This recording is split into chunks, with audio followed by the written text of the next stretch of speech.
Hello, everyone. Welcome. This is Chala Dinkoy, the founder and CEO of the Repositioning Experts.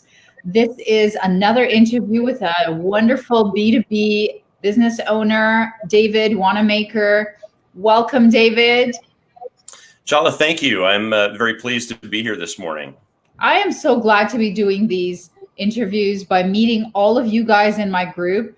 And, if it weren't for the boot camp, and here's the registration, you guys, if you haven't registered, go to repositioner.com/bootcamp. David and I would never have met. That's true. I was just telling Chala just before the interview started that what really attracted me was the opportunity to refine my elevator pitch. That really jumped off the screen to me when I noticed it. I think it was on Facebook a couple of weeks ago. So looking forward to the boot camp starting on Monday. Correct? Monday, yeah, very good. That's good. Yeah, it's at 8. And so, are you in Eastern, David? Central. I'm in Kansas City. Very nice. Very nice. So, what you do is so great, and it's so easy to understand. So tell us what you do. Well, let me give you kind of a backstory first, if you don't mind. So I spent almost 30 years in either broadcast advertising sales or in client service with advertising agencies. And one question that I would always ask, either prospects or clients would be, what has traditionally been your most effective form of advertising? And almost to a person, the answer that I would get would be word of mouth advertising. Mm-hmm. Well, in October, I realized or had the idea that one of the ways that I could best help my clients would be to help them leverage the power of word of mouth advertising in a way that maybe they weren't really thinking about. You go back to 1993, and the business author Ken Blanchard wrote the book Raving Fans, and he coined that Raving Fans to characterize customers of a business who'd had such a great experience that they couldn't wait to tell other people about it. Well, back in 1993, of course, the method for telling other people was personally. There was no such thing as an online consumer or customer review. And back then, the average person would tell, if they were happy, they would tell 4 to 5 other people. If they were unhappy, I think the average was 9. Well, today, with the opportunity to post customer reviews online, you can tell thousands of people whether your experience was positive or negative. And so my thought was that if I could help business owners generate more and more and more positive customer reviews, that would really leverage the power of that word of mouth advertising in a way that would help them, allow their customers to tell their story for them. Because honestly, that's what today's consumer wants. They don't want to hear from you as a business owner. They want to hear from your customers. They want to know if they're going to find out if they're going to learn what it's like to do business with you. They want to hear from your customers, and they want to hear from a lot of them. And so that was the idea that I had going into this business. And it's really more than that. One of the other things that I do is I help business owners capture negative feedback before it ever goes online, so that they can handle customer problems privately rather than in an environment where the entire world sees it. How do you do that, David? Once it's on the internet, isn't it always on the internet?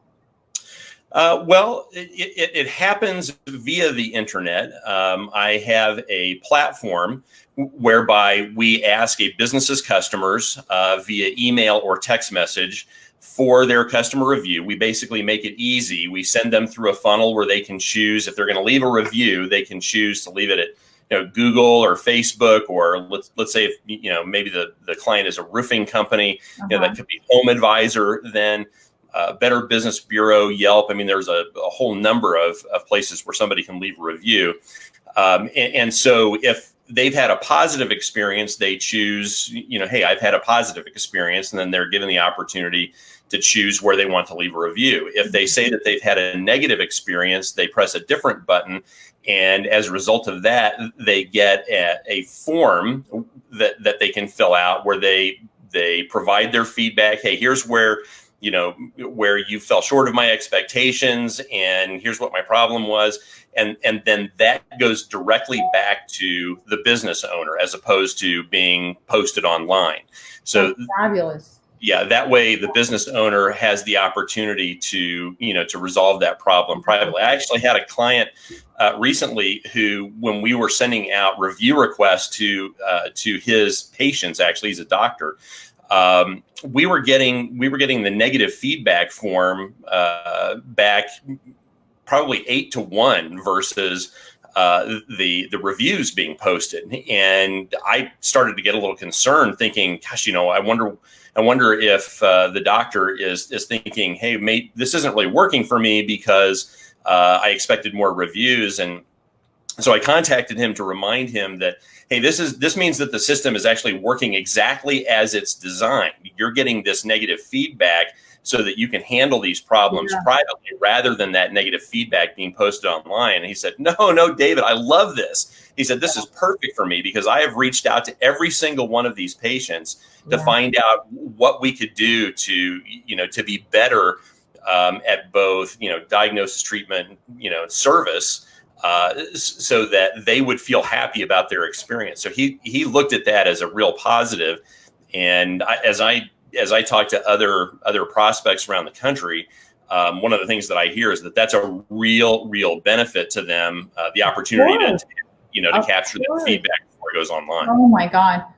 David, what you do is so valuable to certain industries more than others. And I am so excited that you're registered for the bootcamp because I already see how you can tighten up what you're saying right off the bat to like get people to open up their wallets for you, because I mean, what you're doing is amazing. And I think by sharpening how you're positioning it, you're going to just rock and roll it. Okay. So, I'm looking forward to that.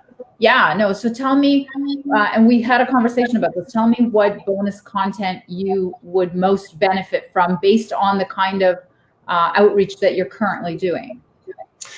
Most of my outreach so far, I kind of go back to my days in broadcast advertising sales.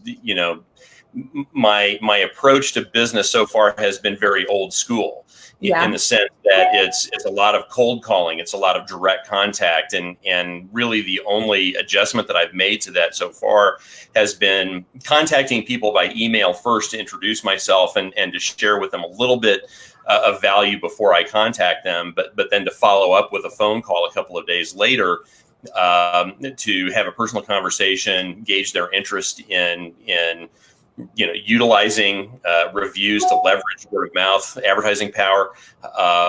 And what I'd really like to be able to do is, honestly, I'd like to be able to refine that process in a way where I'm talking to more people, having more sales conversations. I was just going to say that. You're doing so much heavy lifting, David. You could be having so many more conversions. You probably won't even have the bandwidth to service them all. You'll probably have to hire a team because, if you're doing it on your own, and that's the thing, your marketing is one-to-one. You need to be one-to-many, and we're going to talk about all that. We're going to talk about, and that's where your 30-second elevator pitch is more important, because when you're one-to-one, it's a conversation. You don't need to you need to capture their attention, but when it's one-to-many, when you're broadcasting, what are you going to do? Or when you're speaking, or when you're in a Zoom call, and you're talking to more than one person, you need a 30-second. So awesome. We're going to talk about that. So one-to-many. All right. So how can our viewers reach you? Let me just throw this up. That is where they can find me at Google My Business, my own Google My Business profile. One of the reasons that I like to point people in that direction is that it gives them the opportunity to read my own review, to find out what my clients are saying about me. Yeah. Exactly. and there are a couple of Google posts that I've created that show offers that I have available. One of the things that I also do, or one of the services that I also provide, is Google My Business optimization to help a client, take full advantage of the power of Google My Business.